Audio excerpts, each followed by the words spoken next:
করলে তোমার টেলিফোন বলবে বাবু তুমি খাইছো। সাব্বাস পাইনা, সাব্বাস। ডেটিং এ যখন তুমি আমি যাই, তুমি বলো না না না না না।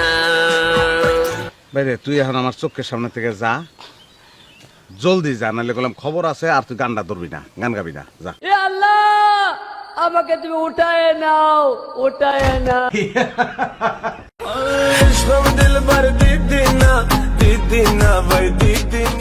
অনেকদিন ধরে ডিপ্রেশনে ছিলাম, তাই ডিপ্রেশন কাটানোর জন্য ফুড পান্ডা একটা বিশ অর্ডার দিছিলাম, কিন্তু তারা আমার একটা গান ডেলিভারি দিছে। আপনারা গানটা শুনবেন নাকি? শোনান তো ভাই, দেখি তো এইটা হিরো আলমের ওই গানটা নাকি? আচ্ছা ঠিক আছে, তাহলে ফুল ভলিউমে শুন। করলে তোমার টেলিফোন বলবে বাবু তুমি খাইছো। কি সুন্দর গান গায়। ডেটিং এ যখন তুমি আমি যাই, তুমি বলো না না না না না। কিরে মিরাজ, গানটা কেমন লাগলো তোর কাছে? আরে ভাইয়ের কথা কয়েন না, মাথাটা গরম হইয়া গেছে, কান দিয়া রক্ত বমি বের হবে মনে হইতাছে। হিরো আলমের গানটি প্লে করার সাথে সাথে আমার বাড়ির কুকুরটিকে আর পাচ্ছি না, কুকুরটি ভয়ে পালাইয়া গেছে। আমার কুকুরের কিছু হলে জ্বলবে আগুন ঘরে ঘরে। ভাই তাইলে একটা কাজ করেন, হিরো আলমের গানটা উল্টা দিক থেকে প্লে করেন, তাইলে এই কুকুরটা আস্তে আস্তে ঘরে ফিরে আসবে। চালার পুত মজা করস, আমার কুকুরটারে না পাইলে তোরে কিন্তু কুকুর হিসাবে চালাইয়া দিমু, মনে রাখিস। অবশ্যই।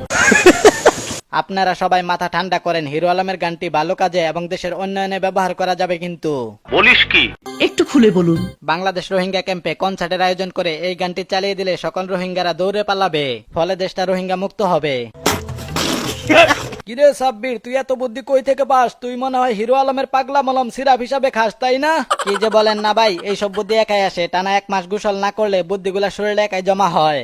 আমি তো এই শীতের টানা 2 মাস ধরে গোসল করি না, তাইলে আমার বুদ্ধি কই? আপনার শরীরে বুদ্ধির সংখ্যা বাইরে গেছিল, তাই বুদ্ধিগুলা নিজেদের মধ্যে মারামারি করে সবাই মরে গেছে। এখন থেকে টানা 3 মাস গোসল করবেন না, তাইলেই বুদ্ধি বাড়বে।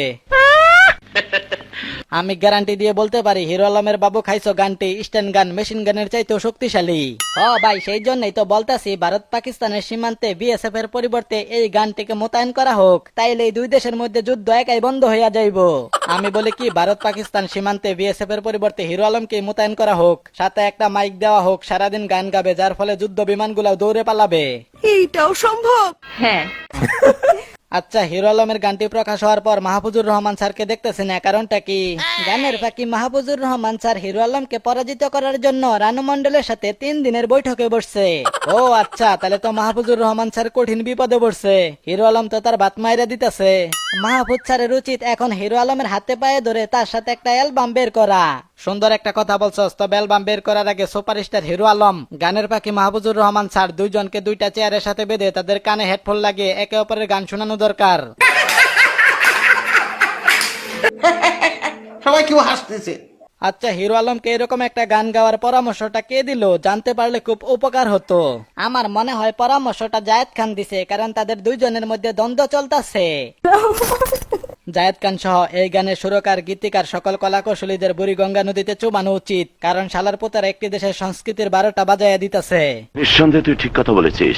আপনারা যে যাই বলেন না কেন, হিরো আলম আমাদেরকে ইতিহাসের সেরা একটা গান উপহার দিছে।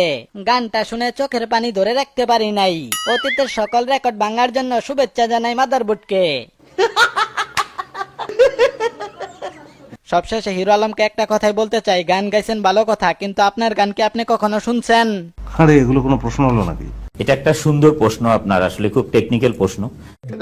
শীতকালে এরকম গান আর করেন না, কারণ এই শীতে ফাটা ঠোঁট নিয়ে হাসতে খুব কষ্ট হয়।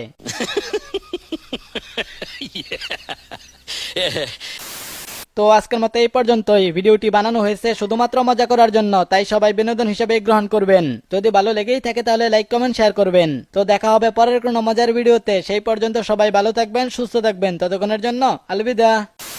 ডেটিং এ যখন তুমি আমি যাই, তুমি বলো না না না না না।